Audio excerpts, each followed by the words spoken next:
Hello students, कैसे हैं आप सब।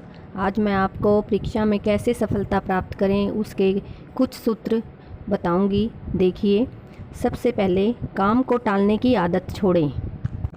यदि आप वास्तव में सफल होना चाहते हैं तो आपके कार्यों को टालने की आदत इसका त्याग करना होगा। जो कार्य जरूरी है उसे सही समय पर करें। आपने सुना होगा, काल करे सो आज कर, आज करे सो अब, पल में परलय होएगी बहुरी करेगा कब। जिसका मतलब है कि हमें कल के काम को आज और आज के काम को अभी कर लेना चाहिए। लेकिन आज के बच्चों में एक नए दोहे को जन्म दिया है। उनका कहना है कि आज करे सो काल कर, काल करे सो परसों। इतनी जल्दी क्यों करें, अभी पड़े हैं बरसों। दोस्तों, पर सच्चाई क्या है ये हम सभी जानते हैं। इसलिए हमें काम को टालना नहीं चाहिए, बल्कि सभी ज़रूरी काम समय पर कर लेने चाहिए। अगला है हमारा, अध्ययन के लिए उपयुक्त स्थान का चयन करें। पढ़ाई करने के लिए उपयुक्त एवं शांत जगह का चुनाव करना बहुत ज़रूरी है। पढ़ाई का स्थान ऐसा होना चाहिए जहाँ पर पूरी एकाग्रता और शांत मन से बैठकर पढ़ा जा सके। यदि घर छोटा हो या घर में ऐसा कोई उपयुक्त स्थान ना हो तो घर के बाहर किसी शांत जगह, किसी दोस्त के घर या किसी पुस्तकालय में जाकर पढ़ना ज़्यादा अच्छा होगा। पढ़ाई के लिए समय सारणी बनाएं। जो भी विद्यार्थी सफल होना चाहता है उसके लिए आवश्यक है कि वह पढ़ाई के लिए निर्धारित किए गए समय की एक समय सारणी यानी कि टाइम टेबल बनाए। उस समय सारणी में हर विषय के लिए एक निश्चित समय आवंटित करें। एक सही समय सारणी बनाने पर ही आप हर विषय पर सही ध्यान दे पाएंगे। दोस्तों, केवल समय सारणी बना लेना ही पर्याप्त नहीं है, उसका पालन करना भी जरूरी है। आगे देखिए, खेल कूद एवं मनोरंजन के लिए समय दें। एक विद्यार्थी के सर्वांगीण विकास के लिए ज़रूरी है कि उसे पढ़ाई के साथ साथ खेलकूद और अपने मनोरंजन के लिए भी समय देना चाहिए। खेलकूद से शारीरिक विकास होता है। घर के अंदर भी आप बुद्धिवर्धक खेलों का आनंद ले सकते हैं। अगला देखिए हमारा टिप्स, बड़े कार्यों को छोटे छोटे भागों में बांटें। कोई भी बड़ा कार्य जब हम करने लगते हैं तो शुरुआत में बहुत कठिन और असंभव लगता है, लेकिन जब हम उसे छोटे छोटे टुकड़ों में बांट देते हैं तो वही काम हमारे लिए आसान हो जाता है। इसी प्रकार पढ़ाई में भी बड़े चैप्टर या फॉर्मूले को छोटे भागों में बांटकर आसान बनाया जा सकता है। इससे पढ़ना आसान और रुचिकर हो जाता है। हाँ जी, हमारा अगला टिप्स देखिए, अपनी ऊर्जा स्तर को जानें। दिन में अलग अलग समय पर हर व्यक्ति की शारीरिक और मानसिक ऊर्जा का स्तर अलग अलग हो सकता है। उदाहरण के तौर पर कुछ लोग सुबह के समय ज़्यादा फ्रेश और एनर्जेटिक महसूस करते हैं, तो कुछ लोग शाम को या फिर रात के समय। कुछ लोगों को सुबह उठकर पढ़ा हुआ ज़्यादा याद रहता है, तो कुछ को देर रात को पढ़ा हुआ। तो जिस समय आपको ठीक लगे, जिस समय आप अपने को ज़्यादा फ्रेश और ऊर्जावान महसूस करें, वह समय आप अपनी पढ़ाई के लिए रख सकते हैं। अगला टिप्स देखिए, पढ़ाई के बीच अल्प विश्राम लें, यानी कि थोड़ा सा विश्राम, थोड़ा सा आराम हमें ज़रूर कर लेना चाहिए। पढ़ाई करते समय आपका दिमाग थक जाता है। जब भी आप थकान महसूस करें तो एक थोड़ा सा शॉर्ट ब्रेक जरूर लें। आमतौर पर पढ़ाई करते समय 30 से 40 मिनट के बाद आपको थोड़ा आराम करना चाहिए। हमारा 8वां टिप्स देखिए, मुख्य बिंदुओं को हाईलाइट करें। जब भी आप पढ़ाई करने बैठें तो अपने साथ एक हाइलाइटर पेन हमेशा रखें। अगर आपको कोई महत्वपूर्ण नाम, तिथि, स्थान या वाक्य दिखाई देता है तो तुरंत उसे हाईलाइट कर लीजिए। इस तरह से रिवीजन करते समय आपको काफ़ी मदद मिलेगी। अगला टिप्स देखिए, अपना लक्ष्य निर्धारित करें। जीवन में अपनी पढ़ाई के लक्ष्य निर्धारित कीजिए कि आप कौन सा चैप्टर या किताब कितने दिनों में ख़त्म करना चाहते हैं, कौन से सब्जेक्ट्स पर विशेष ध्यान देने की ज़रूरत है, अथवा अपने मनपसंद कॉलेज में जाने के लिए कितने प्रतिशत अंकों की ज़रूरत होगी। इस प्रकार अपनी पढ़ाई के लक्ष्यों को तय करना बहुत ज़रूरी है। अगर आप हर हफ्ते, महीने का लक्ष्य निर्धारित करते हुए पढ़ाई करेंगे तो साल के अंत में बिना घबराहट के सही ढंग से परीक्षा की तैयारी कर पाएंगे। अगला टिप्स देखिए, सभी ज्ञानेंद्रियों को सम्मिलित करें। अपनी पांचों ज्ञानेंद्रियों कान, नाक, आँख, जीभ और त्वचा का यथासंभव प्रयोग अपनी पढ़ाई में करें। किताब में छपे पिक्चर और चार्ट्स आदि को ध्यान से देखें।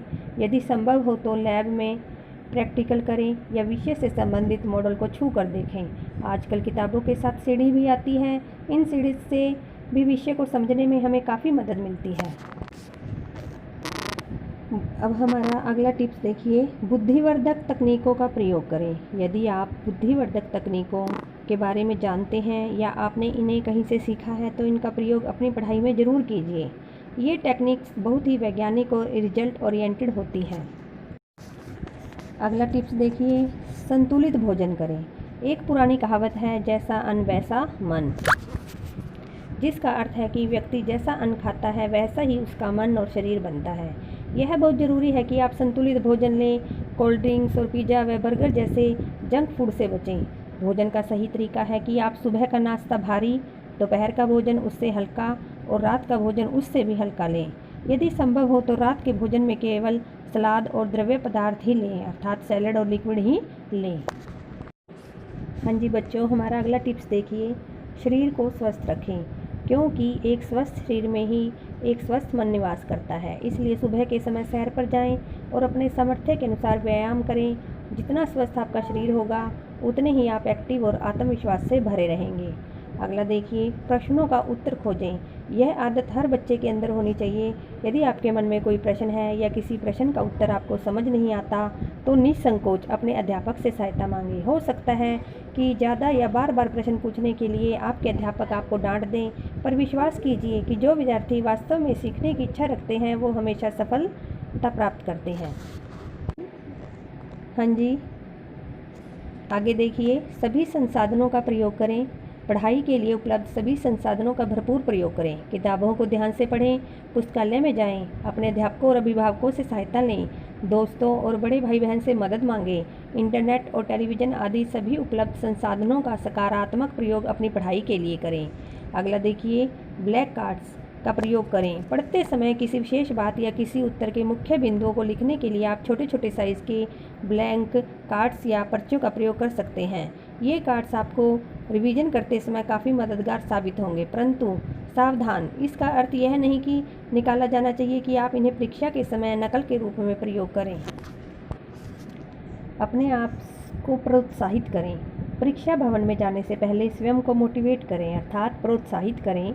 जीवन की उन घटनाओं को याद करें जब आप सफल हुए थे।